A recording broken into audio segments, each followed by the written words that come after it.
তাহলে আৰু দুখন পাতিব লৈছে ক'ত গম পাইছে এখন বাহনী বনাত অৱস্থা হৈ আছে ন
হয়, পোনপ্ৰথমে আপোনালোকৰ চেনেলৰ জৰিয়তে সকলো অসমবাসী ৰাইজলৈ আগন্তুক ৰঙালী বিহুৰ হিয়াভৰা ওলগ জনাইছোঁ।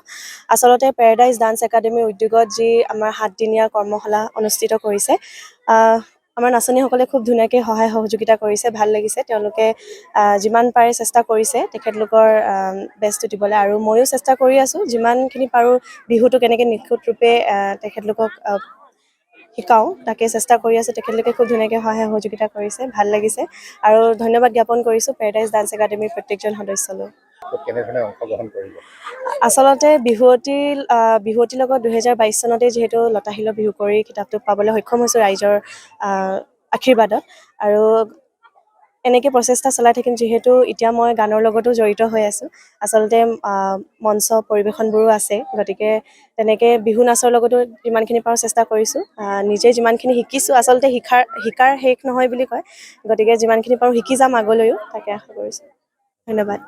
কণ মাইনাহঁতক মানে উলিয়াই আনিবলৈ মই যি জানো তাকে শিকাবলৈ যত্ন কৰিছোঁ। সেই মানসেৰে মোৰ এতিয়া খোৱাঙত পেৰাডাইজ ডান্স একাডেমী নামেৰে স্কুল এখন খোলা হ'ল। তাৰে প্ৰায় মোৰ ছাত্ৰ ছাত্ৰী 62 মান ইয়াত ছাত্ৰ ছাত্ৰী আছে মোৰ স্কুলৰ, আৰু তাৰে ভিতৰতে এতিয়া আৰু বাহিৰৰো কিছুমান আছে, আমাৰ স্থানীয় ল'ৰা ছোৱালীও কিছু আহিছে।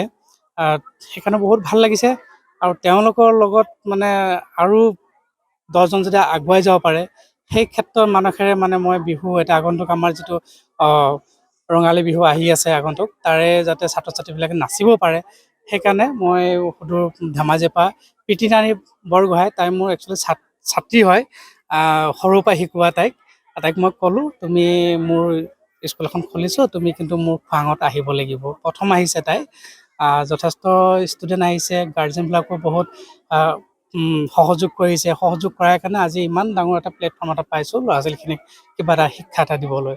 ঠিক তেনেকৈ বাকী ছাত্ৰ ছাত্ৰীবিলাকৰ প্ৰীতি নিচিনাকৈ আগবাঢ়ি যাওক, সেইটোৱে বিচাৰোঁ। আৰু লগতে মোৰ বন্ধুতুল্য ভূমিধৰ বৰুৱা, তেখেতো আছেহি, তেখেতকো মই এষাৰ কোৱাৰ লগে লগে তেখেতো আহিছে। আমি যথেষ্ট আগতো কাম কৰিছোঁ, ৰাষ্ট্ৰীয় পৰ্যায়তো আমি গৈছোঁ তেনেকৈ ধৰণৰ।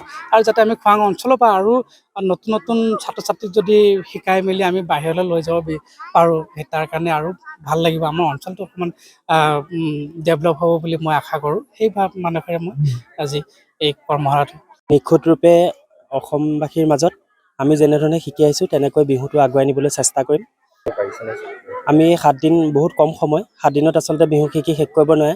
আমি আজি সৰুৰ পৰা আজিলৈকে শিকি আছোঁ, গতিকে আমিয়ে শিকি শেষ কৰিব পৰা নাই। আমি যিমানখিনি আয়ত্ব কৰিছোঁ সিমানখিনি তেওঁলোকক দিবলৈ চেষ্টা কৰিছোঁ, আৰু তেওঁলোকো যথেষ্টখিনি উপকৃত হৈছে। আমি যদি সময়টো অলপ বেছি পালোহেঁতেন আৰু আগুৱাই নিব পাৰিলোহেঁতেন বুলি আমি মনতে ধাৰণা কৰিছোঁ।